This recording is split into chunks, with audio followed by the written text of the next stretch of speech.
नमस्कार मैत्रिणींनो, मी विद्या गोविंद भिसे माझ्या यूट्यूब चॅनलवरती तुमचं मनापासून स्वागत करते आणि आजच्या व्हिडिओला सुरुवात करते. तर आजचा व्हिडिओ खरंच खूप मस्त आणि जबरदस्त झालेला आहे. तर तुम्ही व्हिडिओ कुठेही स्किप करू नका. आज आहे आपली मस्त अशी दीप अमावस्या आहे. तर त्यानिमित्ताने मी काही पूजा केलेली आहे आणि दीप अमावस्येचं विशेष असं महत्त्व या ठिकाणी मी तुम्हाला थोडक्यात सांगण्याचा प्रयत्न केलेला आहे. ते तुम्ही जाणून घ्या. व्हिडिओ कुठेही स्किप करू नका. व्हिडिओ खूप मस्त आणि जबरदस्त झालेला आहे. तर तुम्ही सेल्फी स्टिकमध्ये माझी अशा पद्धतीने इकडे पूजा बघू शकतात. मी अशा पद्धतीने सुंदर अशी पूजा केलेली आहे. सर्व दीपपूजा या ठिकाणी झालेली आहे माझी संपन्न. आता दीपपूजेचे तुम्हाला विशेष असे महत्त्व सांगणार आहे. ते व्हिडिओ कंटिन्यू करा. व्हिडिओ कुठेही स्किप करू नका आणि व्हिडिओ आवडला तर लाईक, शेअर, सबस्क्राईब करायला विसरू नका. आणि व्हिडिओ पूर्ण पहा. मी तुमच्यासोबत शेअर करणार आहे. कंटिन्यू करा.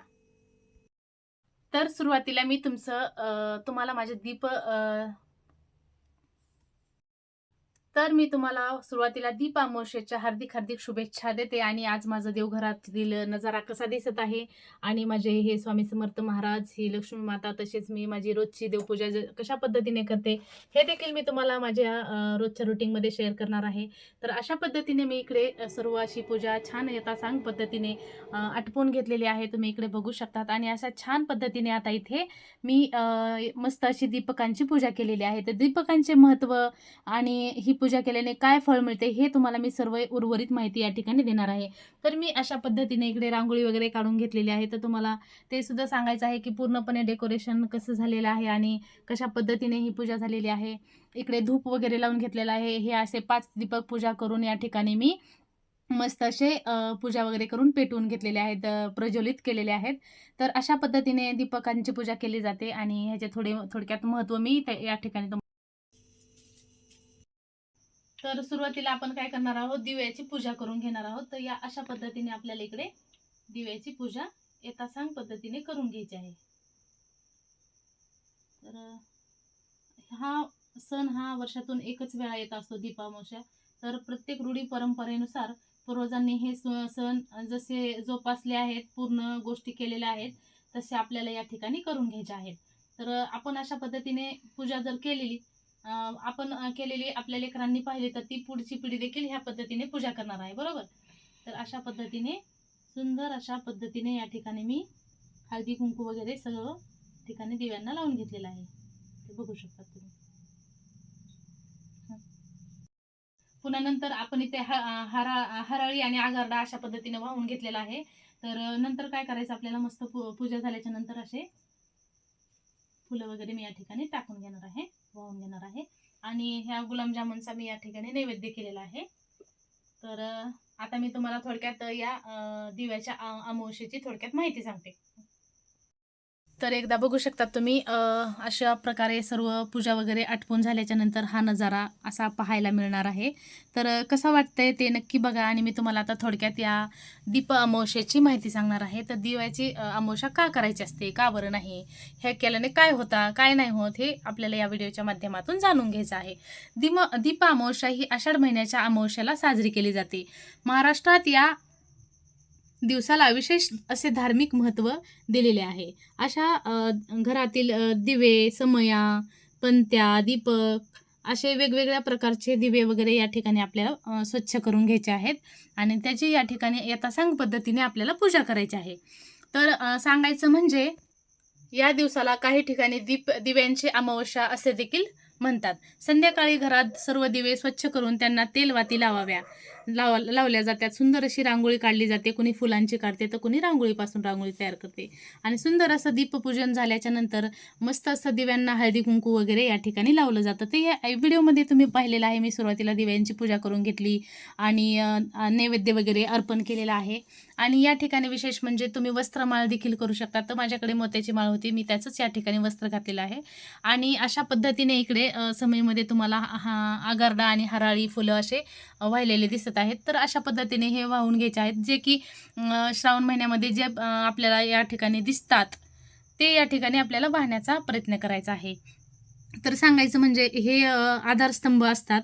सकारात्मक गोष्टी यापासून आपल्या घरामध्ये येत असतात. त्यामुळे हे आपले दिवे आज प्रतीक मानलं जातं. त्यामुळे आपल्याला याची यथासांग पद्धतीने पूजा करायची आहे. तर आपण का नाही करायची पूजा? ही पूर्वजांपासून आलेली रूढी परंपरा आहे. ती आपण जोपासली पाहिजे. जर आपण ही पूजा केली तर आपली मुलं वगैरे ही परंपरा पाहून ते देखील ही पूर्णपणे करायला लागतील असं मला वाटतं. तर सांगायचं म्हणजे परंपरेनुसार या दिवशी घरातील ज्योतीसमोर नैवेद्य दाखवून आपल्याला काय करायचं आहे, व्यवस्थित असा नैवेद्य वगैरे दाखवायचा आहे. कुणाकडे शक्य नसेल तर तुम्ही शिरा वगैरे काही गोष्टी तुम्ही या ठिकाणी अर्पण करू शकतात. कुणी पेढे आणतात, कुणी काही करतात. तर कुणी ज्यांच्याकडे काहीच अवेलेबल नसेल त्यांनी खडीसाखराचा नैवेद्य दाखवला तरी खूपच चांगले आणि शुभ मानले जाते.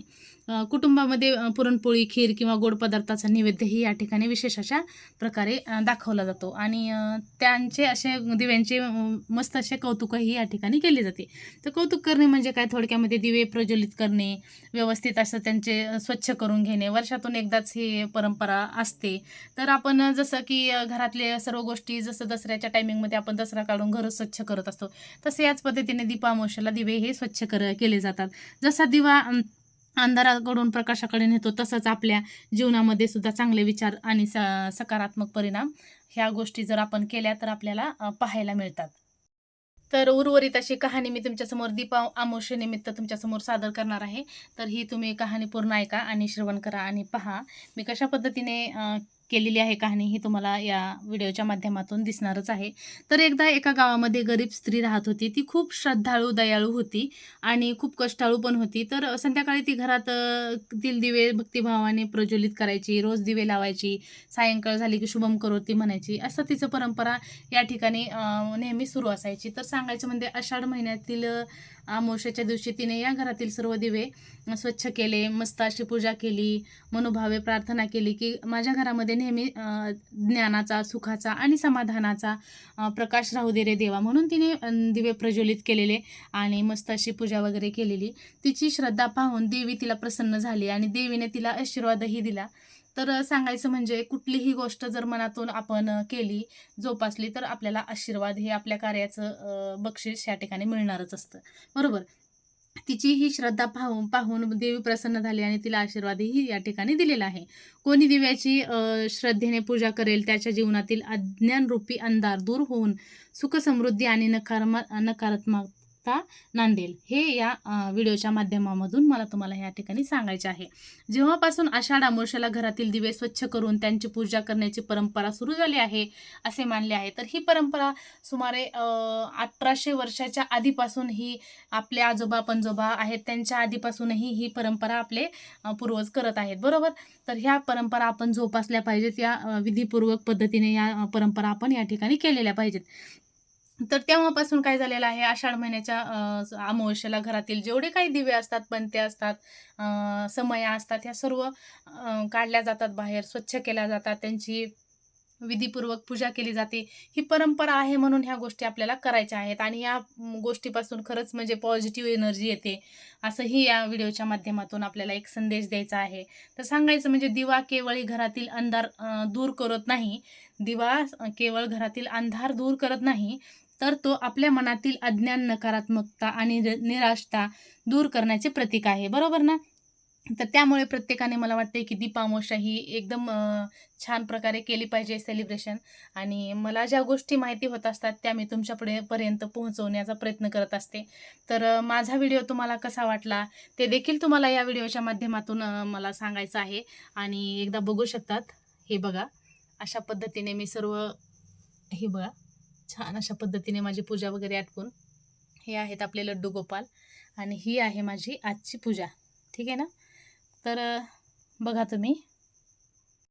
आणि कसा झाला आहे व्हिडिओ आणि कशी वाटली दिव्याची थोडक्यात कहाणी, आणि हे देखील तुम्हाला मला या व्हिडिओच्या माध्यमातून कमेंट करून सांगायचे आहे. आणि आजची दीप अमावस्या कशी झाली आणि तुमच्या घरची दीप अमावस्या तुम्ही केली का आणि कशा पद्धतीने केली ते देखील मला या ठिकाणी तुम्ही कमेंट करून सांगायचे आहे. आणि पुन्हा एकदा माझ्याकडून आणि माझ्या परिवाराकडून तुम्हाला आणि तुमच्या परिवाराला दीप अमावस्येच्या हार्दिक हार्दिक शुभेच्छा आणि मनापासून धन्यवाद. पूर्ण व्हिडिओ पहा, जास्तीत जास्त व्हिडिओ शेअर करा, लाईक शेअर सबस्क्राईब करायला विसरू नका. जर तुम्ही आपल्या चॅनलवरती नवीन असाल तर सबस्क्राईब करा आणि जुने असाल तर शेअर करायला विसरू नका. पुन्हा भेटूया पुढील ब्लॉगमध्ये. तोपर्यंत बाय बाय. श्री स्वामी समर्थ. जय जय रघुवीर समर्थ.